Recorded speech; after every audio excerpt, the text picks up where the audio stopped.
Well, good morning. How's everybody? It is the last day of the 2018 Music for All Summer Symposium. Won't you agree? It hasn't been a great week. Just awesome week. Okay. So I am very much looking forward to this presentation. This has been a mission and passion of mine for almost my entire teaching career, and that is teaching creativity to our students, but with the caveat that based upon our American education system, we have to teach, and we teach through the ensemble setting. There is a disconnect, in my opinion. This is only my opinion. There is a disconnect oftentimes in what we're learning in our education courses in higher ed curricula and what we're learning in lecture classrooms, and then how we actually apply that, because we're learning in lecture classrooms, yet we're teaching in ensemble settings. And then what happens is when we take things like band techniques classes, there's so many other things to cover that some things get lost. Okay, so this is a passion of mine. What the objective of this morning is for you to be able to come out of this with a tip or two or three or four or five, strategies 2, 3, 4, or 5 that you can implement in your classroom immediately. Okay. Again, I've been doing this. This is my 42nd year in education. I know that seems really weird, particularly at my age. I'm 59. I'm looking at 60. If you do the math, yes, I was a high school band director at 18. Okay. I was that kid. I don't make a big deal about it. In fact, I've never even mentioned this at Music for All. One of the problems I was challenged with in my upbringing, I was a junior in college when I was 16. And so I was, part of that is based on, tests and things along those lines, but also part of it was me being a military son. And I lived in Europe. I lived in Europe 4 years as a young child, particularly when I started kindergarten. And so what happened was I started kindergarten very early, and I was in Department of Defense schools, but I was also in French schools. And with that in mind, their curriculum and their sequence is a little different than ours. So when we came back, I just got back, went to the DOD school at Fort Rucker, Alabama, where my father was stationed, and took a test, and I just skipped first grade.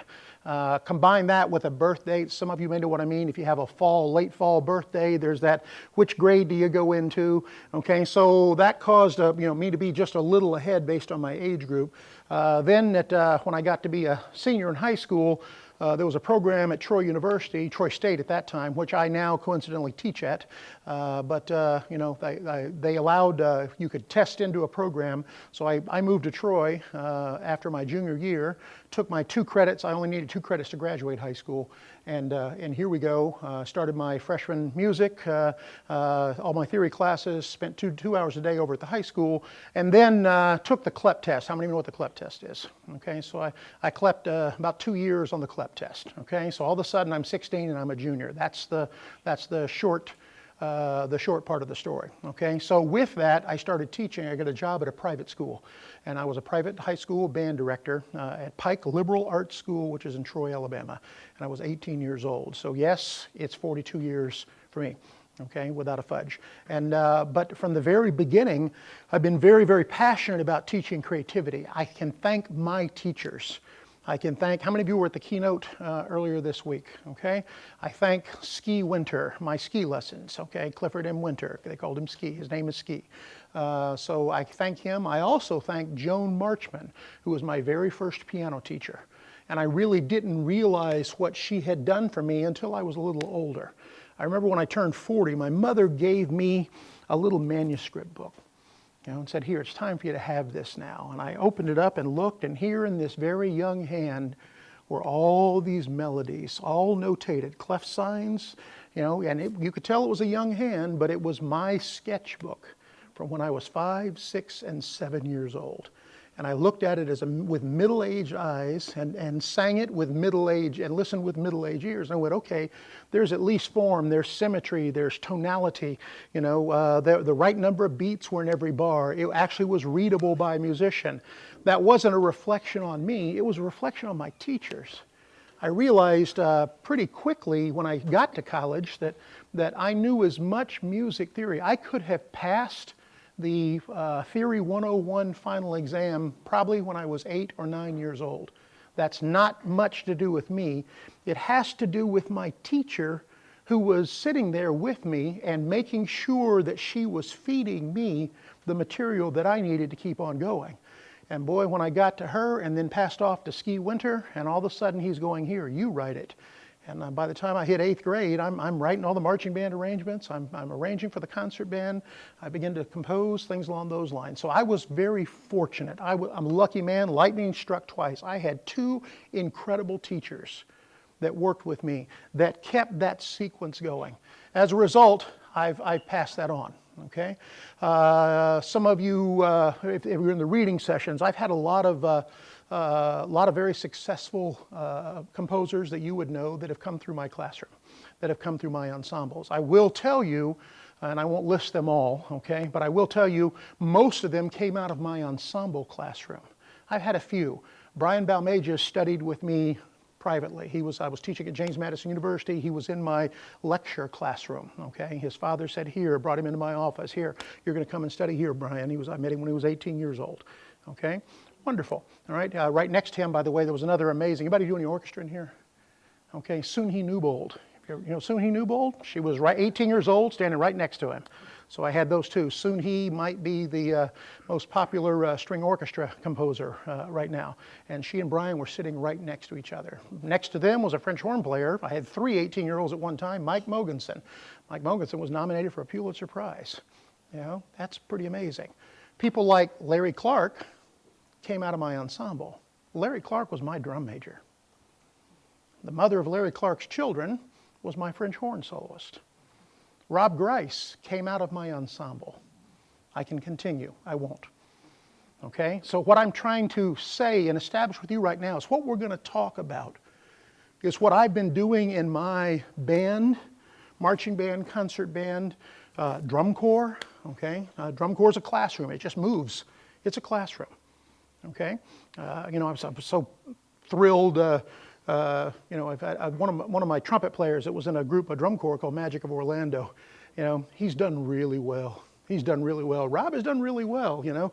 How many of you saw Incredibles 2? You heard a little of it last night, okay? Well, Wayne Bergeron's playing lead. Rob's playing second trumpet, okay? And that's just one of the film soundtracks that he plays on. And he came out of my ensemble.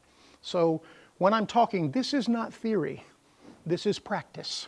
Okay, so I want to make sure we've got that perspective. So we're again talking about teaching creativity in the ensemble classroom, and hopefully we're going to introduce strategies to stimulate and foster creativity in our band students. I'm using band as a moniker, but what we're talking about today works in the orchestra classroom, in a choir, choral classroom, general music classroom, et cetera, et cetera. Okay? I do want to point out, we must stimulate first. We must stimulate and foster and nurture creativity. Okay? That's really important, all right? And let's talk about why. Are you ready? Okay, here we go. Improvisation. At this moment, there's a little energy jolt. Okay? We're going to improvise, all right? Very good. I want 12-bar blues in D. Go. And we can feel the trepidation in the room. And by the way, this is how we've been teaching it forever. Okay? How many of you honestly can relate to having to deal with improvisation and going, oh my God, do you remember that fear? Put your hands in the air if you can relate to it. That is, for those of you watching on camera, that is 100% of our room here. 100%. And then the reality is that we don't teach improvisation unless you're playing in an ensemble that actually honors that. Most of that has been in our jazz ensemble classrooms. I still lament the fact my daughter is an oboist. You know, she really didn't get to study improvisation formally because the oboe wasn't allowed in the jazz ensemble. That's a problem. I mentioned briefly that my wife is a concert, she's a horn player. She was wise enough, going to be a wonderful teacher, to take the improv class. And she literally sitting there at the final at James Madison University when she was an undergrad, you know, improving on the French horn with the rhythm section and literally just about in tears trying to make this thing work. All right? Improvisation. I do want to point out, however, that improvisation is the first step to any composition. When a composer begins this process, this doesn't just pop out. It starts out as an improv. and then it gets formalized, the idea gets formalized, and then from there it gets orchestrated or arranged, doesn't it? Improvisation, formalizing it into a composition, and then orchestration, arrange, okay? So all of a sudden now we've got composing, arranging. One of the problems we have in ours is that, and let's see if this relates to you. You're an undergrad. You maybe are taking orchestration, arranging, have taken it. You may have taken a comp class, but most everybody here at least took orchestration and arranging. Wouldn't you agree that most of your trepidation, you were more worried about making sure your transpositions were correct for the French horn and the alto sax? Do you remember this? Oh, please, I hope to God I transposed that correctly. Now, you have to be a certain age to really understand that, because pre-finale, that was a big deal. Now we got some amen brothers happening right now, okay? Because when you had to do it by hand, you're sitting as an undergrad and you weren't worried about the artistic statement. You were just hoping. Look at Ted. Ted's going, oh yeah. You were just hoping that you copied it correctly and you did the transposition. By the way, at the college level, when I teach orchestration and arranging, I do not allow them to use finale or Sibelius. I insist that they do it by hand. Why? Because I want the content of that course to be about the art of orchestration and arranging, not a music tech course. Now, I teach music tech too. There we'll focus on the technology. Okay, but I don't want them turning it into a music tech class. They come in going, now, Mr. Smith, how do I get that DS? How do I make that work? How to get this repeat to play back? How can I copy and paste this? And all of a sudden we start robbing time. All right? In our world of social media and multitasking and all the stuff that we do, we have lost the ability, in my opinion, to focus. We have lost the ability. Joe Pisano the other day made the mention, stop multitasking. Stop multitasking. You know, I get. You know, we. Have you ever noticed now? You sit there at a table and everybody's on the phones. Nobody's looking at each other and talking anymore. We have phone-free family dinners in my house. Okay, we don't do phones in our house. So again, improvisation strikes fear. The idea of composition, arranging. Oh, I don't know if I can do that. Well, no, you can. But for most of us, what happens is this. We sit here and we are just like, oh my God, and those shadows of improvisation, composition, right, boy, they're coming to get us. Do you see them? Okay? I mean, this is like, you know, improvisation may as well be Voldemort, all right, when it's all said and done. All right? So, with that in mind, let's talk briefly about literacy. Okay? Literacy. How many of you believe in literacy? Teach from a literacy-based perspective. Excellent. Okay? All right? So, we believe that everybody should be literate. Well, if you go, and I'm going to be the old David Letterman. I'm going to do the top 10 in reverse, okay? All right, the number 2 definition, if you look it up in the dictionary, is knowledge of or training in a particular subject or area of activity. And the number 1 is the ability to read and to write in a given language. I got to say it again, the ability to read and to write in a given language. Let's call a spade a spade. Are we really teaching from a literacy perspective as a collective whole in music education? Probably not. We're teaching them to read. We're teaching them to take other people's thoughts and hopefully expressively, you know, convey those. But are we teaching them to write, to come up with their own musical ideas, and express them through that universal language of music? The answer in most cases, I dare say 90% of the cases, is no, we're not. Okay? With that in mind, if I could write the dictionary, if it was up to Robert to write the dictionary, music literacy, well, that term doesn't exist, okay, in the regular dictionary, but if I could, it would be the ability to read music notation in multiple forms. This is a big deal. In multiple forms. Whoever said that lines and spaces were the best way to notate all music? Because I will tell you it's not. In fact, it's very limiting. The real music is not on those lines and spaces, is it? It's the expressive qualities that go into that. Anybody play guitar? Is lines and spaces the best way to notate for guitar? No. There are multiple ways. You can write chord charts. Tab is really elegant. Tablature. It's a better way to notate. I find it really interesting at higher ed. We have a lot of guitarists. Most of them are in my program, by the way. And so they come in, and we have a lot of my colleagues think that our guitarists are illiterate, that they can't read. They literally think they can't. And they don't understand that they may not be comfortable in lines and spaces, but they are very comfortable in tab, in chord charts, all types of lead sheets. They can read music in multiple forms and actually improvise and create on the spot. When the traditional band student, the flute player, the trumpet player, the clarinet player, can't.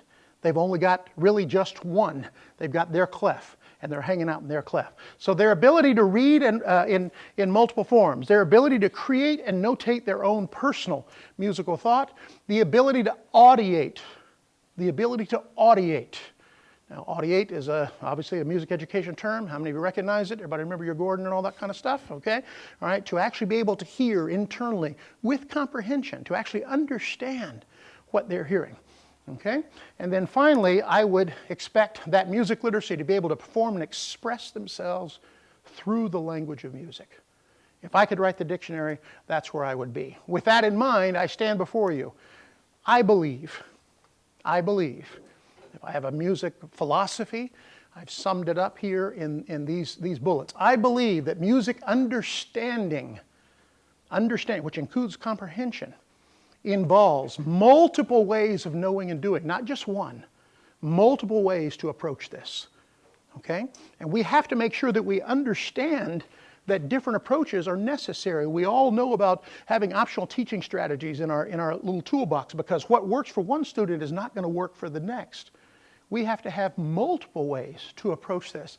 I believe that music study should connect authentically with that student in order for it to be meaningful. That means every classroom I go into, it's going to be different than the next. Every year, there's going to be a different group of kids. Okay? I believe that with that in mind, we have to value the music that they like. And let's start with where they're at.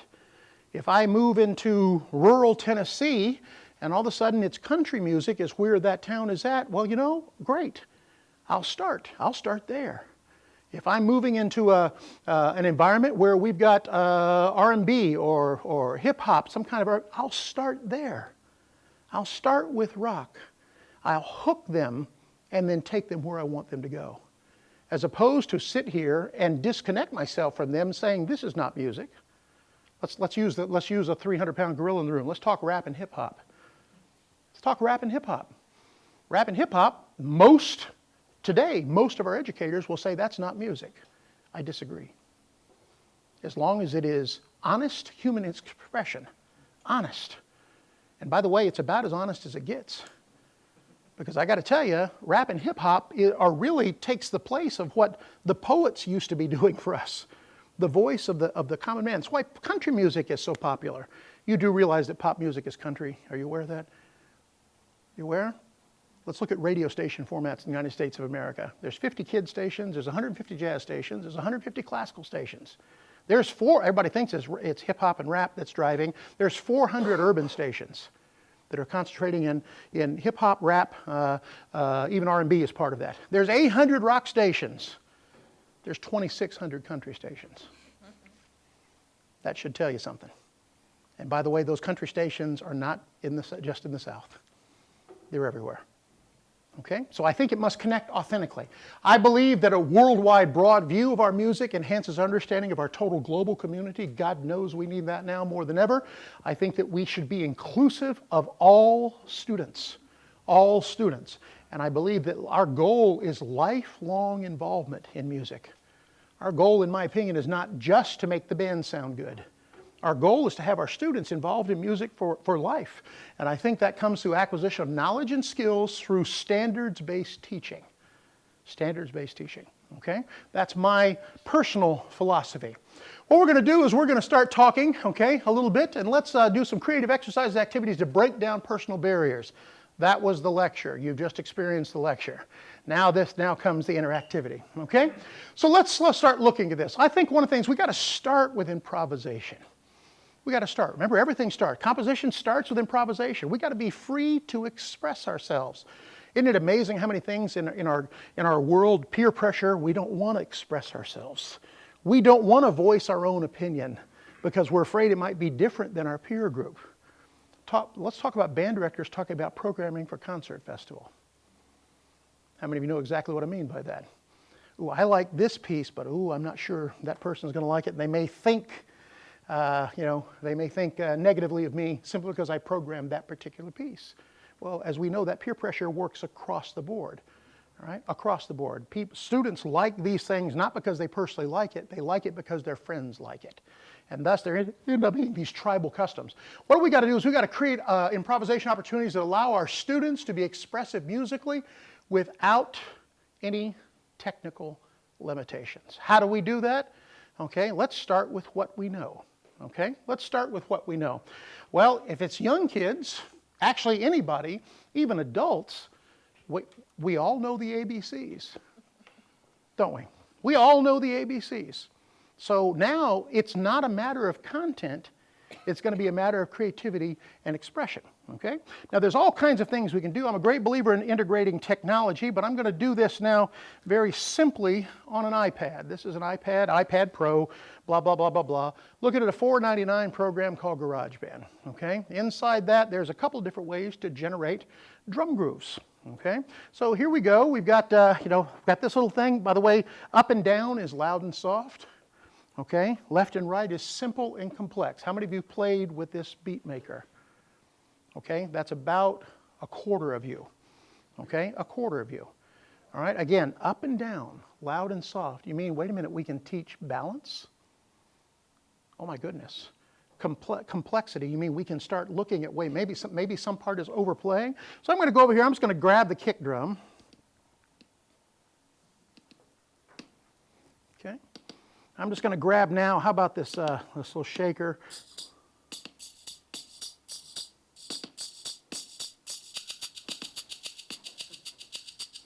I'm just going to grab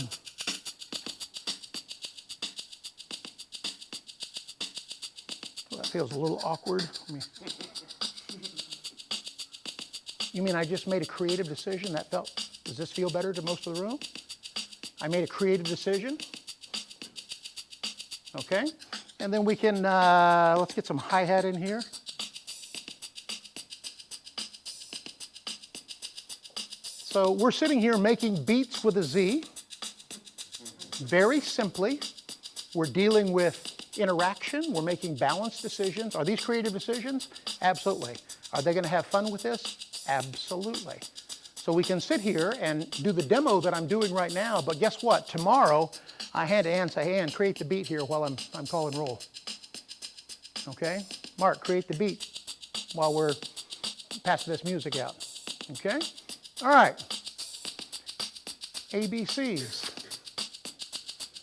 1, 2, rap, and.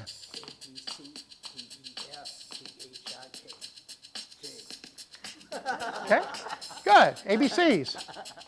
A, B, C, D, E, F, G. Wait a minute. ABCs.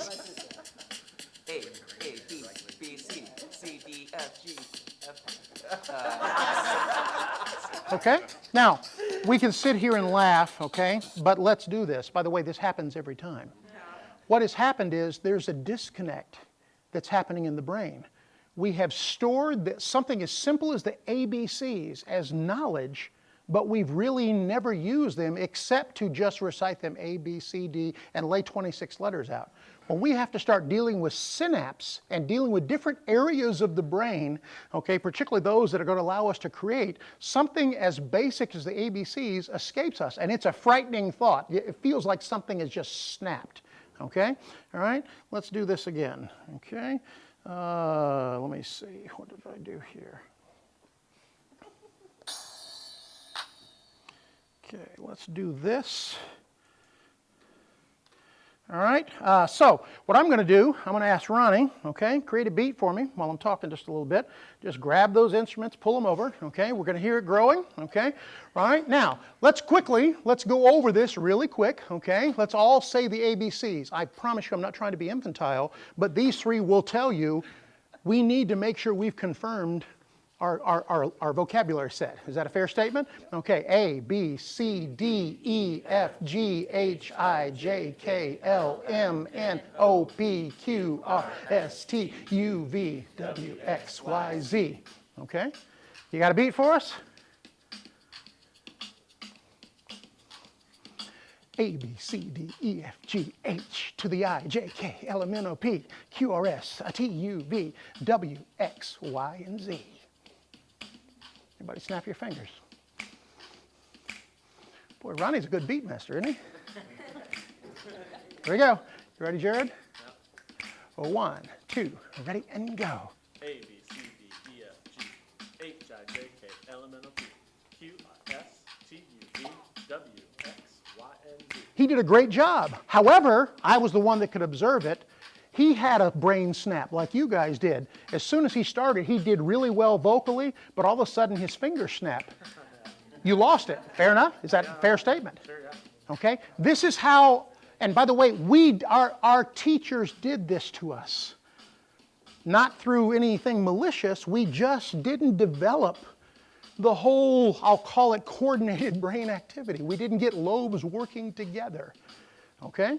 All right? So, you can do amazing things. All right? Now, so class, man, good job on that loop. Okay? By the way, I have the ability now to record that loop, and then I can save that as Ronnie's loop so we can pull that back tomorrow. And I've just got it as a loop, and boom, we can pick up right where we left off. Or we can create a new one. All right? Plug this into the main sound system. Everybody's having a great time. Okay? All right? Now, with that in mind, and by the way, we're full-grown adults here. Even the ABCs, as infantile as it sounds, isn't it mild? It's mildly entertaining, isn't it? Okay, and your focus, again, is on the rap itself and how creative you're going to be. All right, so band, tonight, that was our 5 minutes. That was our 10 minutes. Tonight, everybody go home, okay? We're going to use Ronnie's loop tomorrow. Everybody come back in and be ready to share your ABCs with us. Now they come back in, okay, we've got the groove, they thought about it all night because this is cool to them, all right, and they want to be cool, all right. On top of that, they're going to come in and every kid is going to be prepared to solo. Ask every kid to stand up and play their horn for the entire band. Most of them shrink away, don't they? But they're not going to, they're going to think about it, they're going to be really, really creative. Okay, now you can do all kinds of things with this. It's the first day of beginning band class. All right, so what we're going to do today, we're going to learn the names in the front row, in the flute section, okay? All right, so give me your name, please, sir. Ronald. I've been calling you Ronnie. Should it be Ronald? Yes. Okay, good, man. My name is Robert, not Bob, okay? Okay? By the way, I never correct anybody, and he didn't correct me, okay? Because somebody else said Ronnie. You know, he didn't correct me. If anybody says they know Bob, they don't know me, okay? All right? Okay, so we got Ronald. Jesse. Ann. John. Cyrus, okay? Here we go. Go with me. Ronald, Jesse, Ann, John, Cyrus. Here we go. You ready? Let's do, in fact, let's do this again, okay? In fact, I tell you what, let's do this. Let's make it really simple. Everybody just give me a backbeat on 2 and 4. Here we go. And 1, 2, say the name. Ronald, Jesse, Ann, John, Cyrus. Again. Ronald, Jesse, Ann, John, Cyrus. Now get creative. You ready, Evan? 2, ready, and go. Ronald and Jess. Okay? Hey, now, you're experiencing the same disconnect that Jared did a while ago. Okay? We just prepped it. Now, we could continue. Everybody gets a sequence here. Would you agree this is absolutely valid? It's absolutely valid. And by the way, what's his name? John. What's her name? Ann. What's her name? Jesse. Oh my God, you mean 4 days and you know every kid in the band's name? Plus, you have an idea of how everybody, they perform for each other individually. Look at the power. Okay? And this could be, and by the way, hey, let's all do this, and maybe, I tell you what, everybody go home tonight and create a beat. Create a beat. Let's say you have access to pads. Create a beat. Bring it back in.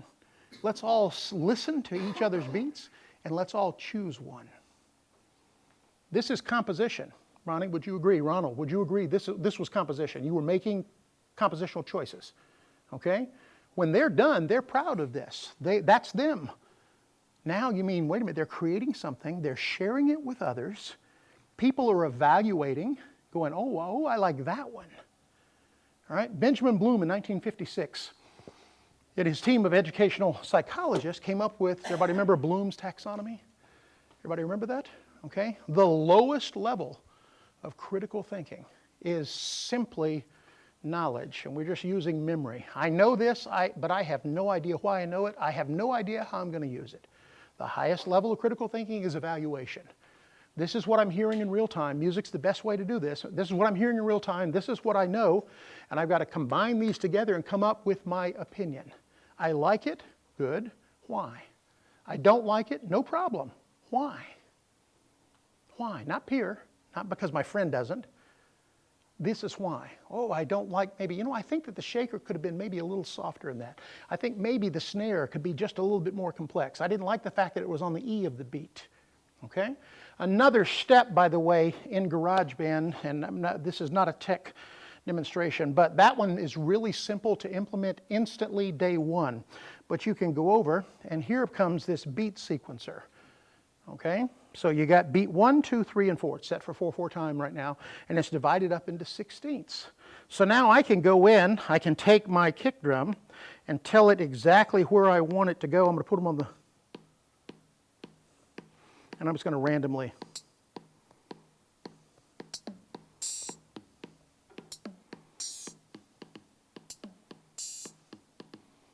And now they're getting a visual of how this lays out. And by the way, this gets us all the way up through grade 3, doesn't it? We get down into 16th note quarter beat subdivisions. Oh, I think maybe that one feels better if I turn that one off and move over here. And they're making critical decisions. And you can save these, and they can be turned in as loops, okay? So you actually can be part of their portfolio, which is pretty fascinating, okay? All right, so a big fan of the iPad. This is cheap technology. I think GarageBand I've had it for years, but it might still be $4.99. Can anybody verify or deny? Oh, is it $3.99 now? Well, there we go, okay? All right, now, with that in mind, again, have we created a non-confrontational environment for people to actually start to improv? Yes or no? Okay, let's transfer that skill set now. Bomb's about an F concert. Bomb, bomb, bomb, bomb, bomb, bomb, bomb. Everybody sing that F for me. Okay, good. Here we go. Give me, please, you're going to sing just that note, okay? And you're going to lay down just a rhythm. 2, 1, 2, simple rhythm.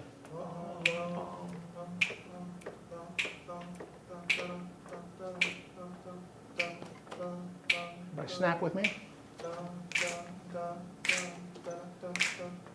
Be consistent. Now add something, Mark.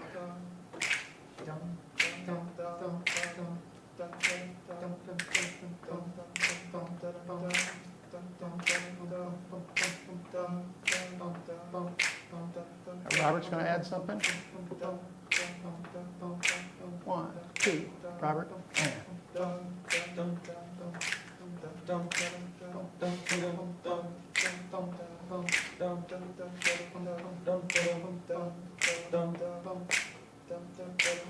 You're going to give me a shaker. Okay.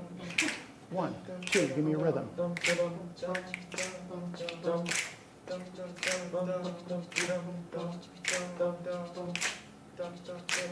everybody understand the sequence? Would you agree we are listening to each other now with greater detail and greater interest than any time we're actually playing in the band? When we're playing in the band, it's us, our instrument, and our relationship with those notes on the page, and we just want to play right notes and rhythms. And those kids, they're really not listening to each other. So what are we doing? We're actually creating the opportunity here to start the beginnings of developing ensemble skills. When our beginners start, we're developing these individual musicians, but at some point we've got to start developing ensemble skills, which is the ability to listen and to blend. You heard the field band last night. Oh my goodness, and listen to the match sounds coming out of those. That trombone choir was something, wasn't it? Okay? And how beautiful and matched sounds was. And how many of you noticed the timbre of the bass trombone was changing? When it got to a point where it had to pop, boy, there was some grit in that. But then all of a sudden he would jump up the octave and play the fourth part in a high harmony kind of thing, and all of a sudden his timbre blended instantly. I don't know how many of you noticed that, but I was going, wow, that's really great. Okay? We have to, before we, a basic premise of teaching is to experience before we label. Experience before we label. So even doing this simple little exercise right now, our students are experiencing ensemble listening skills. By the way, would you agree, those of you that were part of that, weren't you balancing? You didn't overdo it. In fact, you probably made a little adjustment based upon what you're hearing. You're actually making critical decisions. And again, we're fostering creativity, okay? So the idea of one-note improvs, okay? Now, we have drum circles running all around here. Everything that we're doing right now is based on the African tradition of a drum circle. Everything that we're doing right now is based on that, okay? So it's a good idea to take a cue, possibly from general music, maybe someday, you know, now transfer this. A vocal, we were doing vocals, but wouldn't it be great maybe to go to drum circles?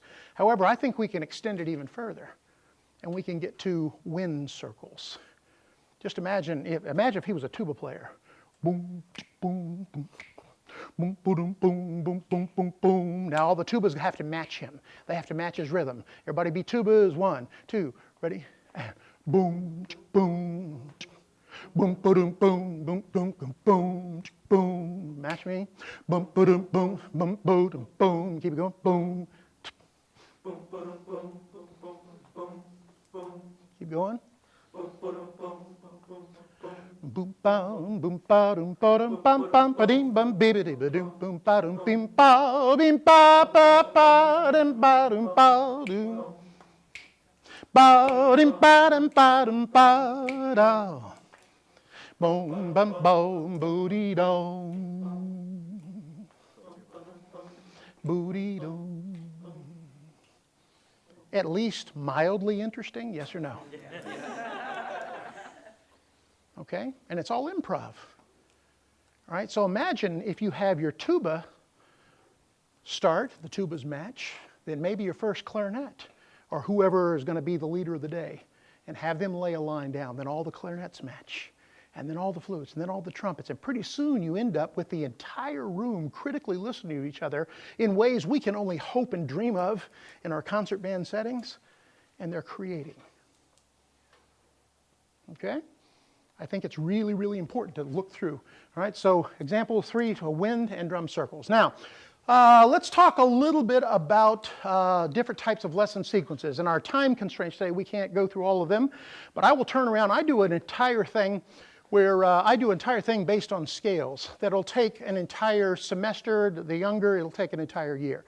The younger the student. Okay, but let's give you an idea. All right, so let's boom is an E flat, boom, ba da da da da. Let's just sing an E flat major scale, please. E flat major scale. Ready? And no.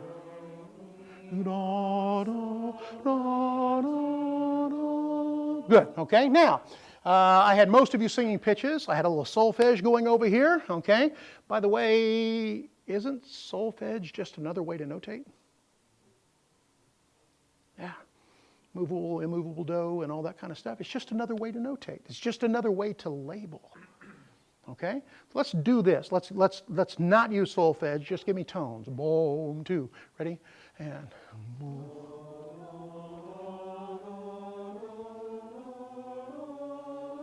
Good. Now, all right, band, let's turn around. Let's transfer that. Let's go to a labeling system now. Okay? We have solfege. Here we go, please. Everybody in solfege. Ready? Do, re, mi, fa, sol, la, ti, do. Good. You get the idea. Let's do it in scale degree numbers. Here we go. Ready? 1, 2, 3, 4, 5, 6, 7, 8. Good, you got the idea, okay? So wait a minute, okay, that's cool, all right, so we got multiple labeling systems that'll work. So all of a sudden now, remember I talked about multiple forms of notation? Your students will be able to do numerics and they'll be able to do solfege really quickly, simply because they learned at least do a deer, in elementary school. Okay, so all of a sudden they've got multiple forms of notation. All right. Well, you know, guys, that's a major scale, and a lot of our music in America, Western music, is based on that major scale. Okay, that's really, really wonderful.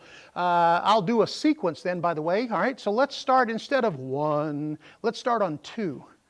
2, 3, 4, 5, 6, 7, 8, 2, 9, or 2. Here we go. No. 2.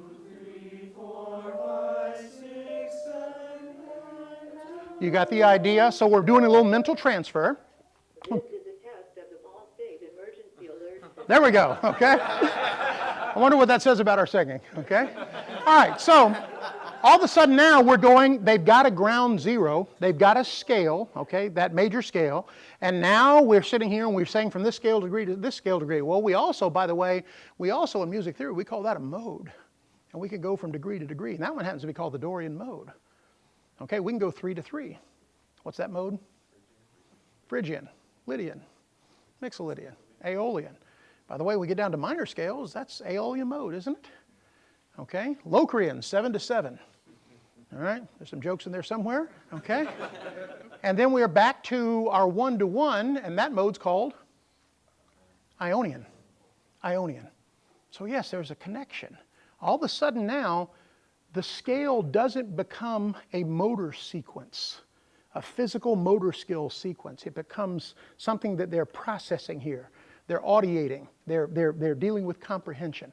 Let's take, again, we start with what we know. Let's take Mary Had a Little Lamb. Mary Had a Little Lamb, okay? Bom, ba-dum, ba-da-dum, ba-da-dum. Mary Had a Little Lamb begins on what scale degree? 3, begins on the 3. Let's do it in numbers, please. Here we go, please. 2, ready, go. 3. 2, 1, 2, 3, 3, 3, 2, 2, 2, 3, 5. You got the idea, okay? So there we go. So we've got some numbers. Let's do it in solfege. 2, ready? Mi, re, do, re, mi, mi, mi. Re, re, re, mi, so, so. Good. Think what we've done. We're now shifting. Aren't we shifting notation systems? Okay. Let's go back, please. Let's go to the Phrygian. Bo da dee da da da da da. Bo da dee.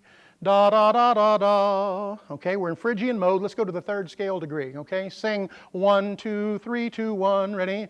1, 2, 3, 2, 1. Let's sing Mary Had a Little Lamb in Phrygian. 2. Ready? Go. 3, 2, 1, 2, 3, 3, 3, 2, 2, 2, 3, 5, 5. Good. You get the idea. Okay. All right, let's do this. You know, sometimes scales, by the way, band, are not just motor skills. They're not a way to make a chair placement. They're not a way to go make the all-state band. They are vocabulary sets. These are sets. These are note sets, word vocabulary sets that allow us to be creative so that we can write music. So all of a sudden now this scale, this tonal environment gets connected to the piece of music they're working on. And what we want them to do is learn to be creative in that scale. I contend that our students know not only to be able to hear them play the scales, but they need to create in the scales to be literate, okay? Sometimes, by the way, composers get really bored. They get really, really bored, okay? So they may decide, no, this scale environment doesn't really work. So there's all kinds of scales, but let's just make one up. Okay, by the way, we call it a synthetic scale, okay? All right, so here we go. I'm going to do a 5-note scale, all right? Everybody take your right foot and stomp. Go. That's 1. Your left foot.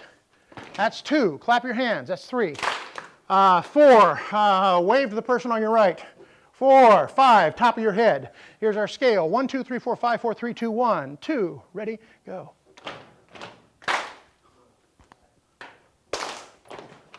Mary Had a Little Lamb in the Music for All Summer Symposium synthetic scale. 2 and 1, 2, ready and go.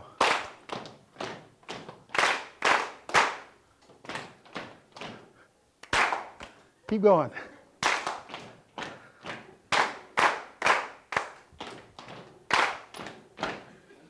Okay? All right? Ladies and gentlemen, you are mildly amused with Mary Had a Little Lamb. By the way, your kids think this is cool. Now for the reveal. didn't you just transpose seamlessly? Yes or no? Yet, would you agree trying to get, hey, let's have everybody in the band take this up a step? Oh, we would never ask.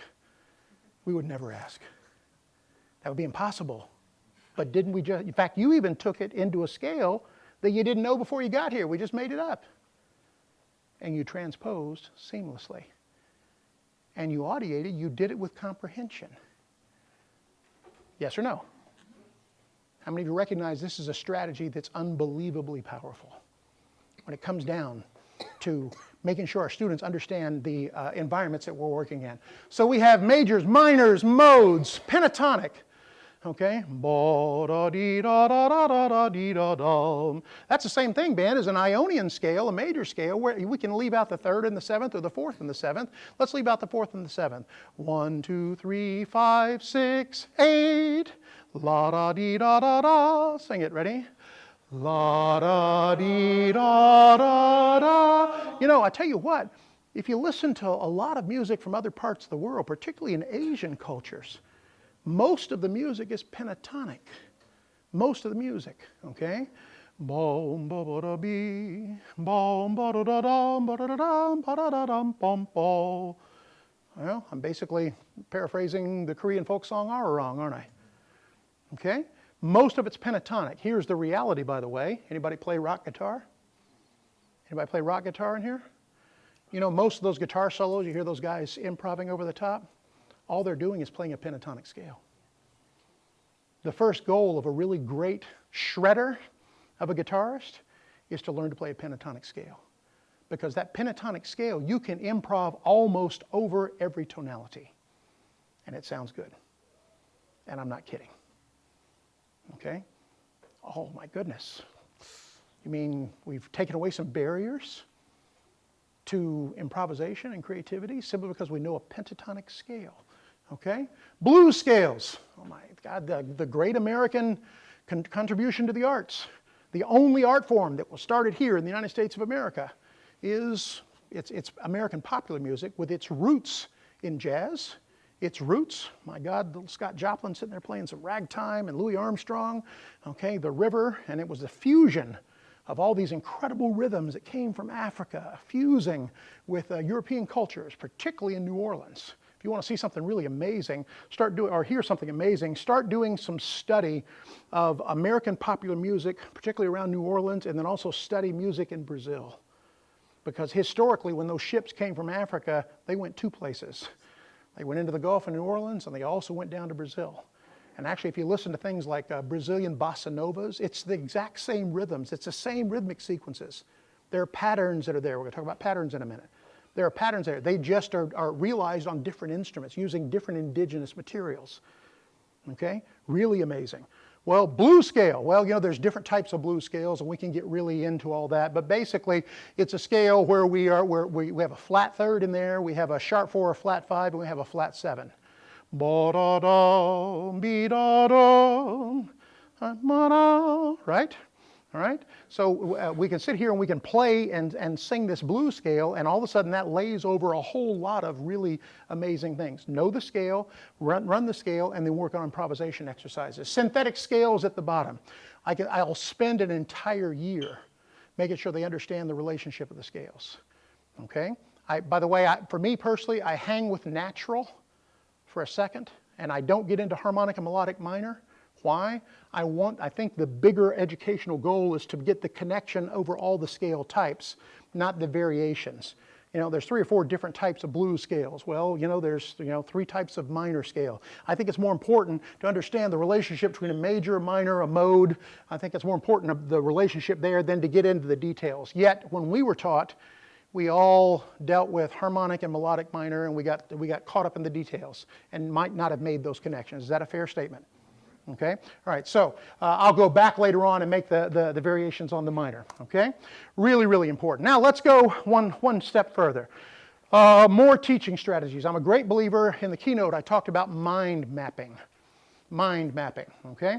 How many of you ever used mind mapping? All right, let's do an example. Only one person raised their hand, okay? Two people raised their hand. I have included in this, and this will be in the materials that I leave you. Any of these are links, okay? So I've got this, you can click on this and it'll get you to a whole series, a list of 24 mind mapping tools. On the iPad, I use a thing called iThought. Okay, iThought, and I use that pretty successfully and pretty regularly. Okay, what is mind mapping? Mind mapping is a way to come up with a central idea and without having to think in a linear fashion, brainstorm and start getting ideas out on the table that will stimulate other thought. Okay, so let's do that for a second. Let's brainstorm and map for just a second. Okay, all right, let's talk about our common experience. We've all been here for a week. All right, the better part of a week. All right, we're at the Music for All Summer Symposium. All right, so right in the center of the board, I'm going to write Music for All Summer Symposium. I'm going to point to you. I want you to give me one word or one thought that summarizes your experience. Okay, let's start right over here. Lorenzo. Informative.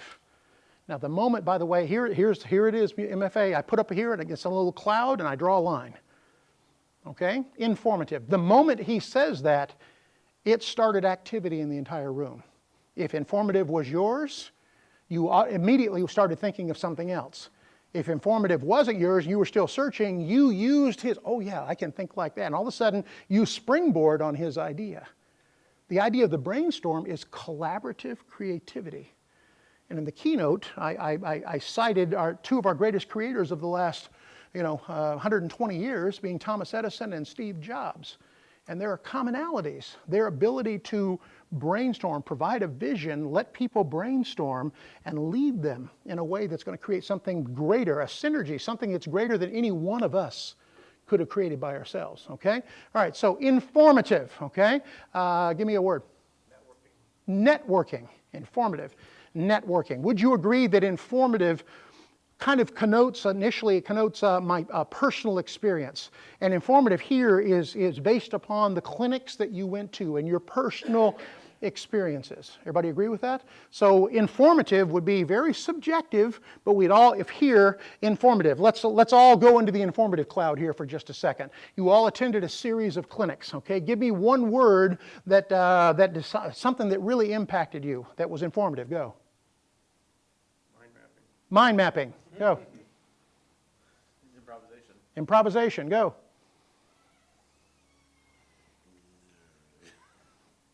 Okay, go. Rehearsal techniques. How many of you can see this cloud being built over here? Go. Okay. By the way, this is very common because we are so not comfortable with having to think and create on the spot, even if it's to organize our own thoughts. Everybody with me? This is the norm, and we're doing it in education, okay? Go. Informative. Under informative, what's the first word that comes to mind based on your experience this week? Conducting. Go. Creative. Skill sets. Here. Technology. Drill design. Balloons. Okay, rebound, all right? How many of you can tell based on their informative word, you kind of get a sense on what they really gained and even where they went this week. And by the way, here's this now, Music for All Summer Symposium, here's this word now, all these ideas. By the way, when you heard one of those, didn't it spring another idea? So all of a sudden, we may take rebound and we may go, okay, wait a minute, I attended that conducting session, okay? I had that private lesson with Colonel Shelburne, okay? I had that private, or Dr. Melambry. Oh, and I heard Dick Floyd, and I did that, and blah, blah, blah, blah, blah. All of a sudden, out of rebound, that may spawn another entire network of thoughts and ideas. Everybody understands the mind mapping process, okay? One of the things that I like to do with my students, I like to write songs. I like to write songs in the class, okay? Let's brainstorm about a song. Let's do a song, okay? I'm going to ask somebody to be our scribe, okay? Who's got you have a notebook ready. Would you be our scribe? Find a blank sheet here, okay? I want you to just, and not a single word. It could be, I guess I won't preclude you from saying that, but give me a thought, okay? This is going to be a song about, how many of you enjoyed the energy at the concerts in the evening this week, watching all those kids enjoy that entertainment? I think that's fascinating, okay? Let's write a song about the energy at this summer symposium. We need a main idea. What are we going to call it? What's the title going to be? Kaleidoscope. What is it? Kaleidoscope, okay? So kaleidoscope is our title, all right? So here we go. I'm going to point to you. Give me a line, a word, and there's nothing that's wrong. Go. Orange shirt. What did you say? Repeat what you just said. Oh, exciting. Excitement, okay? All right, excitement, go. Different. The kids were hyped. Now we're getting somewhere, aren't we? Okay? The kids were hyped. You got that? And by the way, we can get some excitement in there. Go. Different styles of music. Different styles. The kids were hyped. Different styles of music. Okay? Give me a line. Inspiring to see them all out there. Inspiring to see them all out there. Okay? Go. Biggest fans.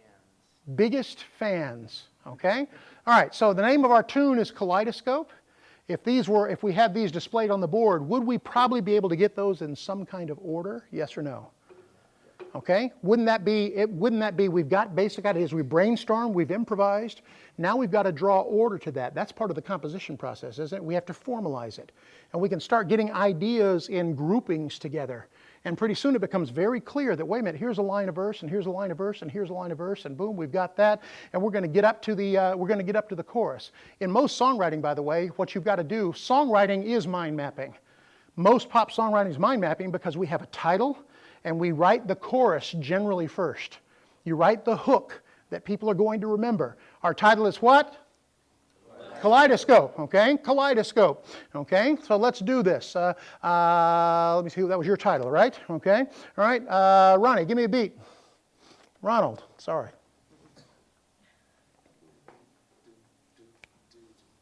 Just say kaleidoscope. Kaleidoscope. Kaleidoscope.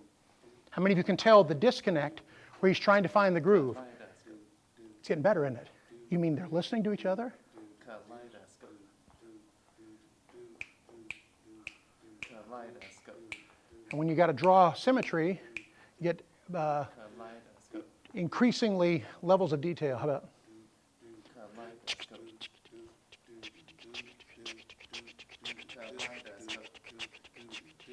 Yep, you got to be consistent. Okay, all right. So, yeah. Oh no, I was trying to get you to go on, but yeah, I wasn't trying to get you to go faster. Sorry. Yeah. Sorry. Bad conducting gesture. Yeah. Okay. All right. Anyway, you get the idea. Okay. Kaleidoscope. Dum, dum, dum, dum. Kaleidoscope. Dum, dum, dum, dum, dum. Kaleidoscope. Dum, dum, dum, dum, dum. Kaleidoscope. Excitement. Kaleidoscope. Excitement. Here we go. Kaleidoscope. Excitement. Kaleidoscope. Kaleidoscope. The kids were hyped. I got a standing O. It was a thrill. You get the idea. How many of you recognize we're writing a brand new piece of music that's mildly interesting? You're all participating, okay? And it's based on your creative thought around a central idea. Songwriting is mind mapping, and then just bringing order to the random ideas that are all around that central theme. I really wish that all of our music ed classes would actually teach a songwriting class. Okay? All right, let's do this. Let's get in a different style. Give me a beat that is not got kind of a R&B-ish kind of feel. Give me something. Where are you from? Omaha, Nebraska. Lots of corn. Okay? All right? We name our football teams about it. Okay? All right? All right, give me some country. Give me a country groove.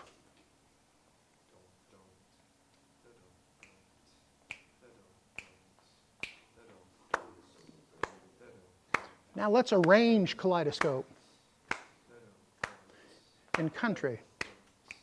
Kaleidoscope. Kaleidoscope. Kaleidoscope. Excitement. Kaleidoscope. Excitement. Kaleidoscope. How many of you get the idea?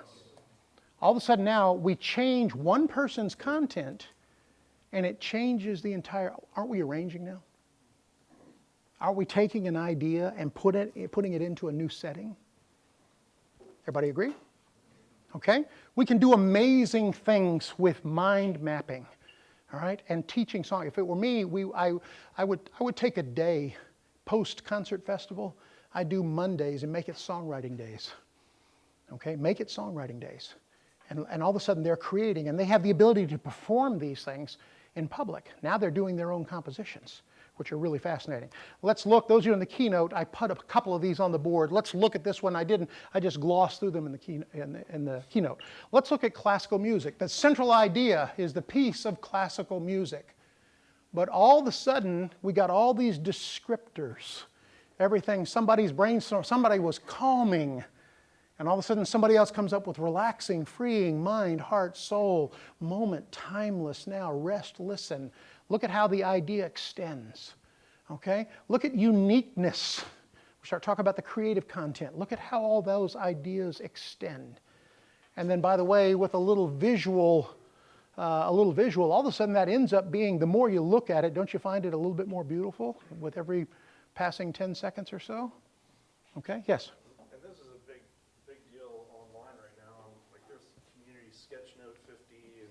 Jerry Bachman, some of the big Twitter follows. I mean, sketchnoting as a way of mind mapping, and there's several people who are having their kids do this with Snapchat and other things. Absolutely. Evolving it. Absolutely. To continue moving. Yep. It's an amazing experience to actually go through this process with your students. You come out stronger. I come out stronger. I come out with a different perspective. By the way, I'm getting inside their minds while we're going through this. I'm a more effective teacher because I'm connecting with them on so many more levels. Okay? I still remember a very smart lady. She used to be the president of when it was called MENC. Her name was June Hinckley. Unfortunately, she's gone to the great classroom in the sky now. Okay? And one of her quotes that stuck with me, too many students come to school to watch their teachers teach. Okay? To watch their teachers teach. We heard a little bit yesterday about engagement. All right? We have to have our students engaged. And the way to get them engaged is have them part of that process, much like we're doing right now, okay?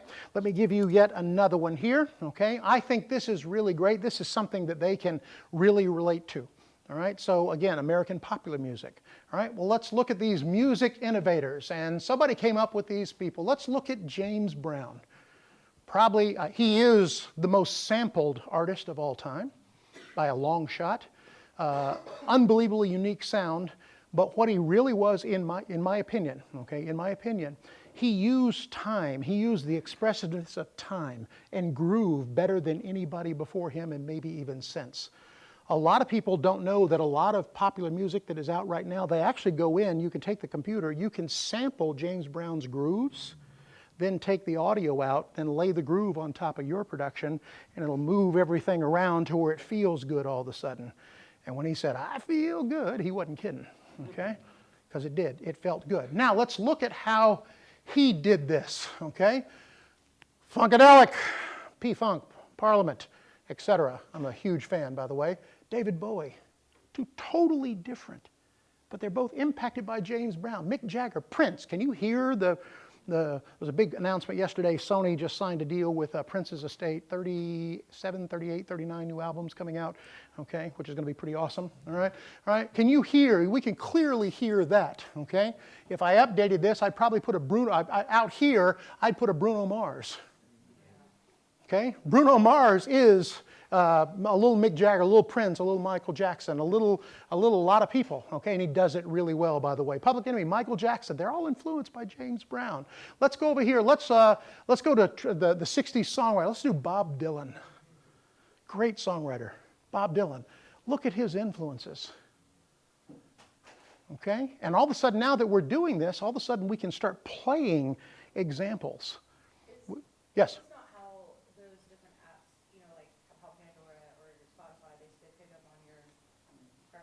Yes.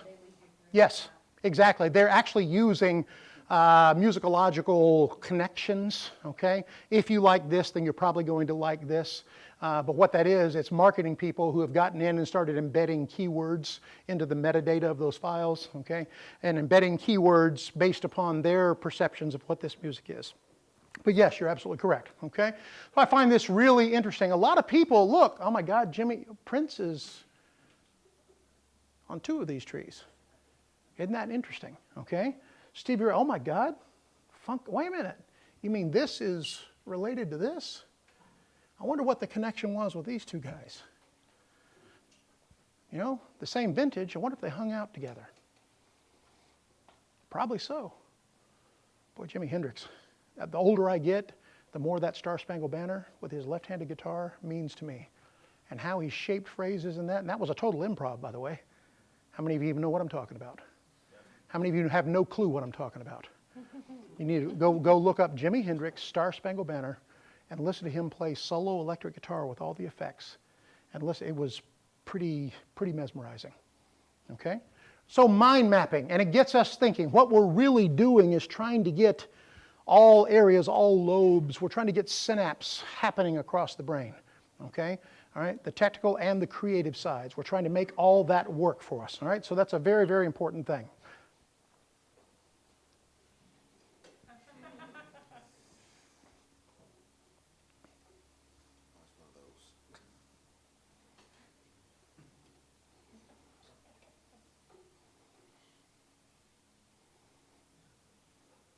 Raise your hands when you're through it. Almost everybody's through it. How's that possible? Because we know that at the University of what? Cambridge, okay. What did they determine? That if what and what were in place that we could recognize. You got to admit, that's amazing. Imagine doing this in a language other than English. It would just be, you go, oh my God. Words are patterns, aren't they? Yet in music education, we teach notes. That's the equivalent of us teaching students to talk by syllable only and never making the connections between the syllables. The patterns are really, really important, okay? Very, very important, all right? So one of the things I would suggest you do is maybe grab some tunes that they would know, and let's spend some time recognizing patterns, okay? We're going to use happy. All right, I'm going to use happy right now for reasons. Kids know what it is. It's, what's happy, 5 years now? Something like that, 5 years. All right, but happy is pretty multi-generational, okay? And so I'm just going to use happy as the example, all right? I've got the link to it here, all right? And so here we go. And let's see if I can get this to, there it is. Now, we're going to start looking. Sorry, video play after the ad. We're going to look for patterns. Here we go. Listen for patterns.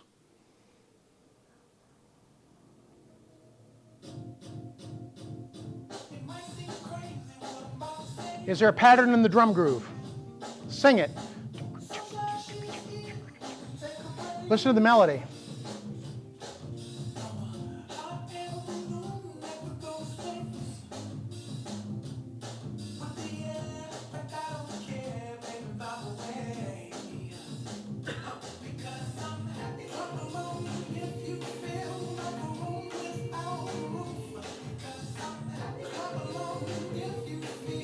Are there patterns? Are there loops? Listen for textures.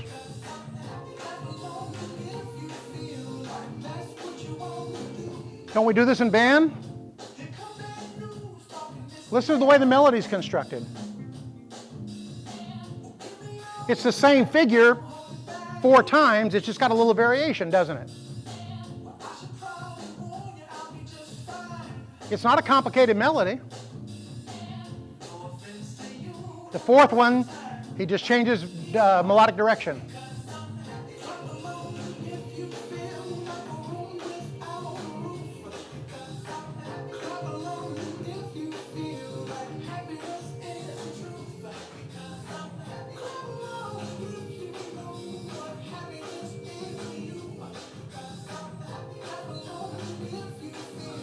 Up.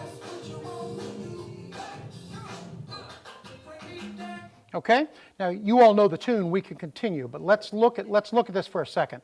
Can we hear rhythmic patterns in this, yes or no? Yes. Can we hear melodic patterns, yes or no? Yes or no? Yes. Are we hearing textures and tone colors? And this is a big concept that we don't do a really good job, in my opinion, music ed. A tone color, that's a timbre, okay? However, there's a difference between a solo clarinet and a clarinet section sound. It's a thicker texture, okay? When you have a little thin thread of cotton, you can thicken that thread and weave it, and all of a sudden the shirt has a whole different feel to it, doesn't it? Everybody agree? Okay? All right, how many of you into like thread counts on your sheets? How many of you know when you get up to a certain point, the sheet, you go, oh my God, why didn't I do this sooner? Okay, all right? And it has to do with the texture, doesn't it? Okay? Was there musical form? Is there a pattern to the musical form in every piece of music? But in Happy, can we do that? Yes. Okay. What other patterns might we get out of this? Yes. Lyrics. Wait a minute. We got a chorus, and all of a sudden we've got a verse, and then a chorus, and then another verse, and then a chorus. There's a pattern in the way it's. You mean musical form is important, Mr. Smith? Yeah. What other patterns? Dynamics. Absolutely. There's going to be an overall arc. There's going to be highs and lows, and pretty soon you're going to be able to see those patterns. What's that? Absolutely. We could continue this across the board. You could actually study Happy for weeks and get further and further. Now, why is Happy, in my opinion, a really good one? Because it was done, Pharrell Williams did this in a loop-based sequencer. The production is a loop-based. It was a garage band. It was a Fruity Loops. It was a very simple production process, but it was incredibly artistic. Incredibly artistic. So what he did to produce this, our students can do you can do it in the very computer iPad you have sitting there in front of you. You can do it in that GarageBand for $3.99. You can produce something at the quality of Happy in GarageBand for $3.99, which is interesting. But they don't know that. Finding those patterns. We have to teach them to identify those patterns, okay? We've got to make sure that we select and play musical excerpts that they love and identify things like timbre and texture. I chose these two because we heard them last night, okay? My Father's Day present, I went to see The Incredibles with one of my daughters, okay? My other daughter, they weren't together, so my other daughter, I had two daddy-daughter dates. I got Incredibles and I got Star Wars. I got Solo, okay? So what a great Father's Day I had, all right? The whole idea behind The Incredibles is a really amazing. How many of you have been to see it? Okay, you got a taste of the, you got to wait 3 seconds, 4 seconds for this. This sound.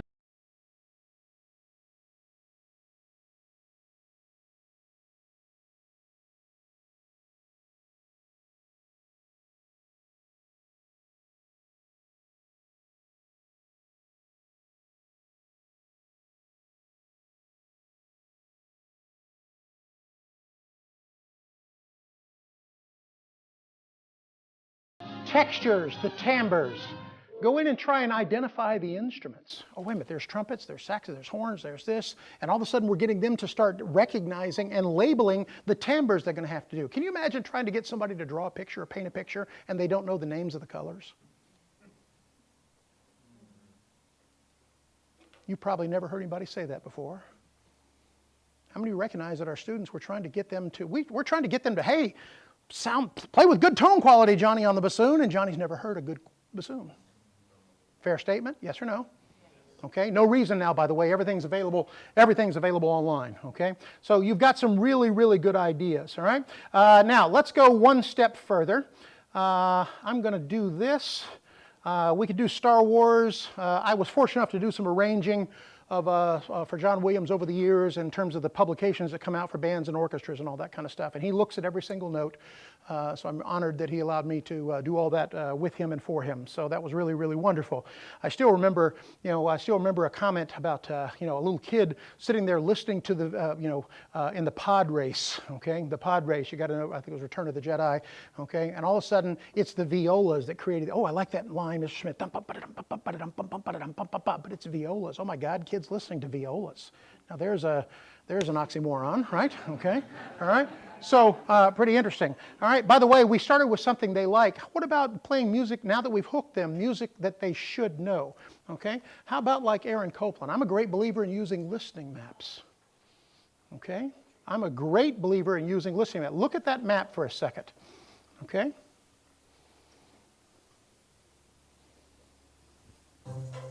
It's all right.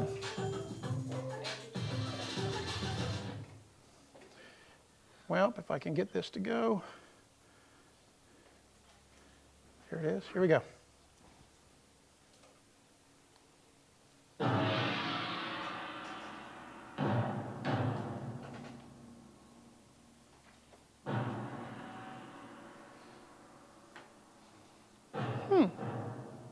Boy, Mr. Smith, I think trumpets are coming next.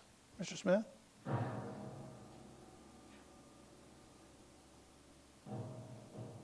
Yep, here come the trumpets.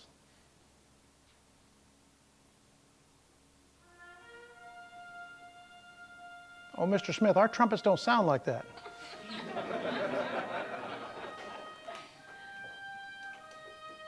Here's a big moment. This will be a big moment for 90% of you.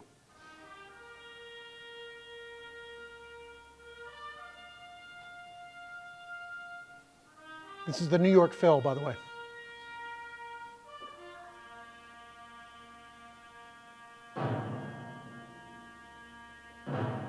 Wait a minute, he didn't use the tam that time. Totally different sound. Totally different timbre, totally different check there. Oh my God, Mr. Smith, our horns really don't sound like that.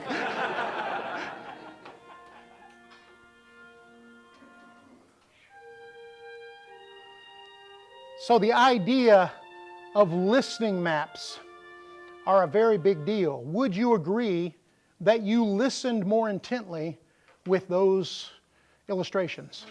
How many of you, for the first time, and you don't have to answer, went, wait a minute, I know that sound that begins at, oh, wait a minute, I never knew that the second the response was without the tam. It's a different sound. Oh my goodness. Okay?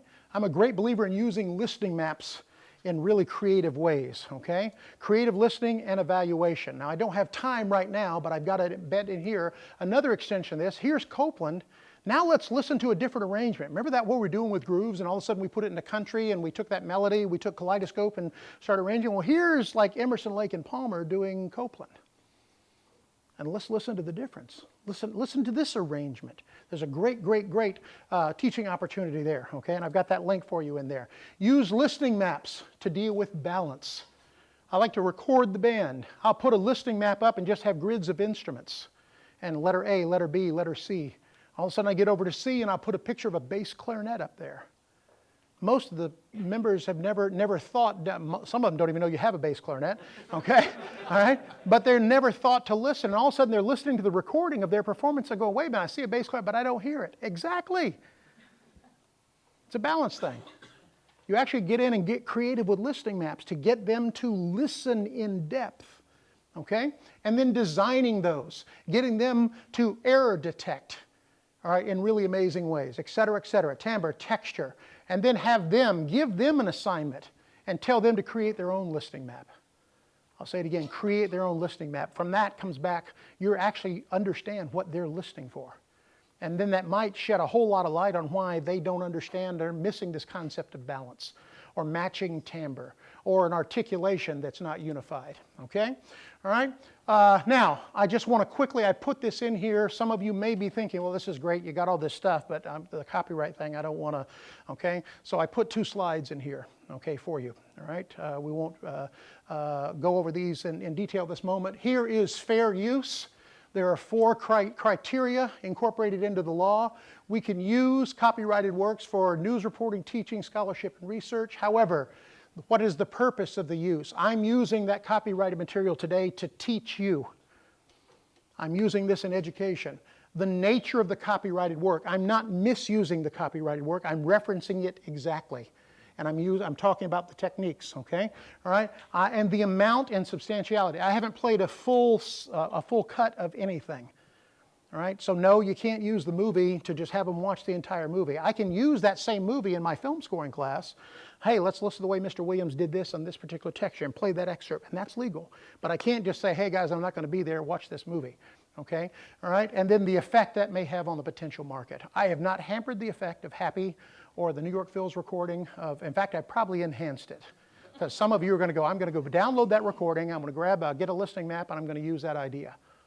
Okay? So that's in there. I won't belabor you. Okay?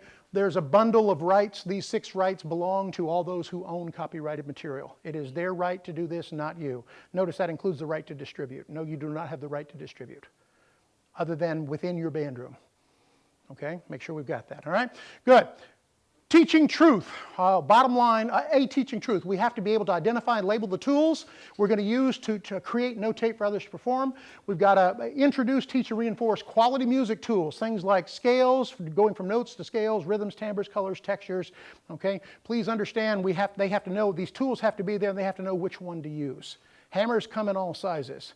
If you got to put a thumbtack in the wall, you would not use a sledgehammer. You probably would not be very successful. Now let's talk about articulating that accent. Okay? Most of our students will use a sledgehammer of a tongue. Okay? So we have to make sure we identify those particular tools. All right, very quickly. Teaching strategies. We just did familiar to the new. Okay? Well, we did familiar. We did Mary Had a Little Lamb. Okay? Mark, give me a number sequence using 3 numbers 1 through 5. Go.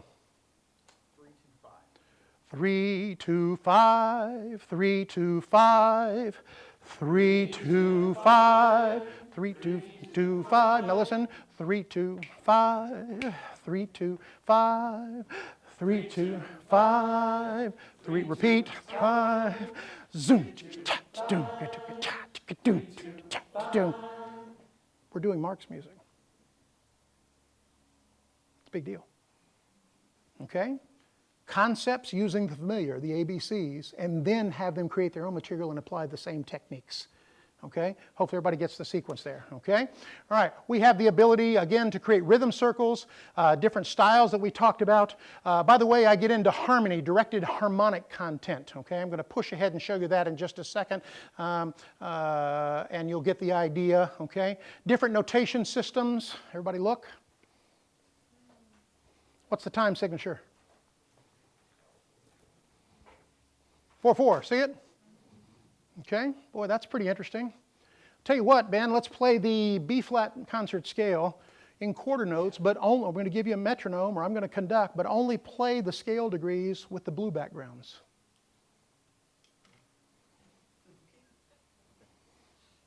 By the way, if we're playing quarter notes, it's 4/4 time, what's a quarter note?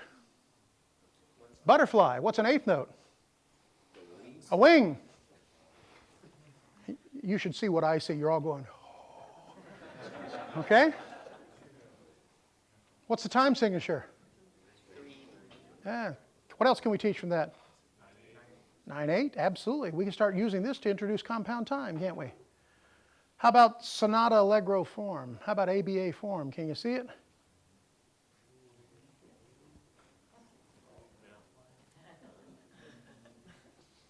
Everybody see it? Okay. Even when we're doing those drum circles, note circles, be pretty awesome. Okay. Very quickly, I'm going to give you. I'm down to 2 minutes here. This is not a sales pitch. I'm just letting you know that this is who I am and what I teach. I have a series of 4 publications out. They've been out for a very long time, by the way. Symphonic Band Clinic Concert, all the way down to First Band Clinic. There's a section in there where I've taken and done. They've gone through scales and whatnot, and all of a sudden I've voiced out all these chords. Now, when we come back in tomorrow, and everybody plays the chords in a row, but now we come back in tomorrow and you get to compose the chorale. Oh, Mr. Smith, I want to start out with a 3 chord. I want to go the 3, the 2, and the 5 chord. And we do Mark's first phrase. Bing, ba, ba. Okay. Johnny, why don't you finish it? What will be the next thing? And all of a sudden they begin listening and they begin composing chorales in a very elegant way. It's kind of like loops for band. Okay. just being done. So I think that's a really interesting thing, okay? Arranging. Those of you who were in the reading session, we did a thing on Silent Night, a thing called a melody mine. Everybody gets to play the melody, but then the real thing here is everybody gets to arrange. So you've got a melody, and it could be a solo. Then there's an accompaniment for the melody. You can choose your soloist and choose what I want just the woodwind choir company, just the brass choir company. Then I can do a full woodwind choir playing the melody, not with a solo. And then I can do the full band arrangement. So you can put all those together and play a student-directed arrangement on your concert. Right now, this is my wife's idea, by the way.